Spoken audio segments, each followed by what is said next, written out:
Myanmar is a beautiful country, and I feel not many people know about. The country has many natural resources, and not just the country itself, but the people, Myanmar people. It's very diverse, and we all have unique, beautiful cultures. In Myanmar, there are about 135 ethnic groups, and each ethnic group has their own language and dialects too. I identify myself as Zaniet Phalam Chin Burmese. I identify as Chin. I was born in Chin State in Thantlang area, so I speak the Thantlang Hakka dialect. I identify myself as Chin Burmese. One thing that I do want non-Burmese people to know, and also that I am very proud of our Burmese community, is that we are very united in terms of our community. So when we have good things happening in our life, like weddings, birthdays, we celebrate together. And then when we have deaths in the family or something tragic, that happened in our life, we come together as a community and stick with each other too and help each other out. We are very generous, and we really love to help other people, and then we're really honest people. There are many stereotypes that I've heard personally. One that that affected me is the model minority stereotype. Because I am Burmese American, Asian American, I'm expected to be smart, good at math and science, and being just a good student overall. But going to school, I did struggle in math and science. They weren't my best subjects, and so I always felt like, okay, I don't belong to this group, but that's what's expected of me. And so that's always had a negative impact on me going to school. Because you look Asian, and and because you're Burmese, people assume that you don't speak English, and then also they assume that because you don't speak English or you don't speak the language well, you don't have any education background. One struggle that I had was when I moved to America when I was 6 years old. I started first grade, and so going to a new school, I didn't speak the language, I didn't have any friends, I don't know anything about the American culture, so that was one of my main biggest struggle when I first arrived here. And a story behind that, when I went to school too, I would always cry every time I walked into the classroom, and my teachers would have to go get my big sister, my oldest sister, so that she could come and sit with me, or else I would not stop crying.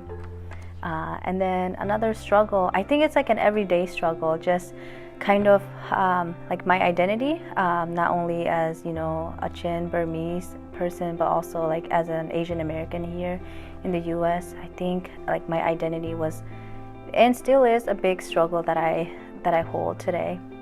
The struggles that we have was the language. We didn't speak any English, so it was really kind of hard. And then personally, I was the oldest, and my parents didn't speak English at all.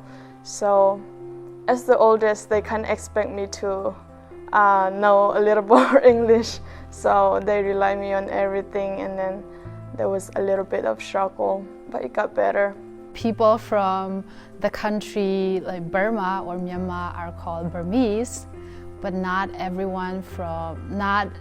Burmese speak the language Burmese.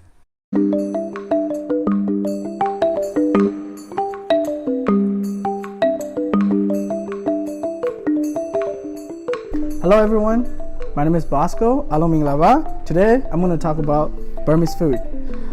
Here we have mohinka. This is for breakfast. It has tilapia chowder with thin rice noodles and boiled eggs and split peas. They're fried.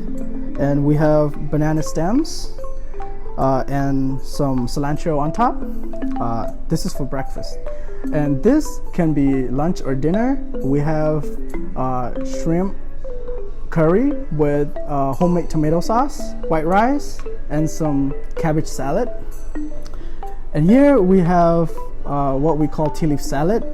This is a variety of mixed split peas and roasted peanuts with roasted sesames and some tomatoes and fermented tea leaves with some salad.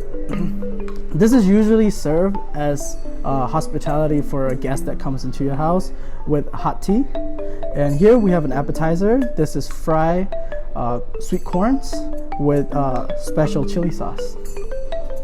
All right, let's dig in.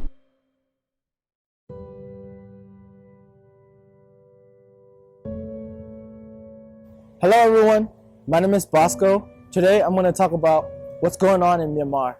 On February 1st, 2021, the Myanmar military conducted a coup. They detained the democratically elected leaders of the nation, including President U Win Myint and State Councillor Daw Aung San Suu Kyi. Since then, people have been protesting against the military, and the Myanmar military has been murdering the protesters ever since. As of today, there are over 800 confirmed deaths, the youngest being a 6-year-old girl and the oldest being a 78-year-old man. The Myanmar military has cut off all the mobile internet and banned all the social media platforms such as Facebook and Instagram to hide their criminal acts. Soldiers and police enter civilian houses and arrest people at night using excessive forces and violence in addition to vandalizing properties. We urge the world to take more effective actions, such as imposing targeted sanctions and cutting off weapon supply for Myanmar military. You can also sign petitions. To do so, you can visit Burma Center website where you'll find a tab called Myanmar Coup and click on the tab called Call for Action and sign the petition to the White House. We thank you for your help. The revolution must succeed.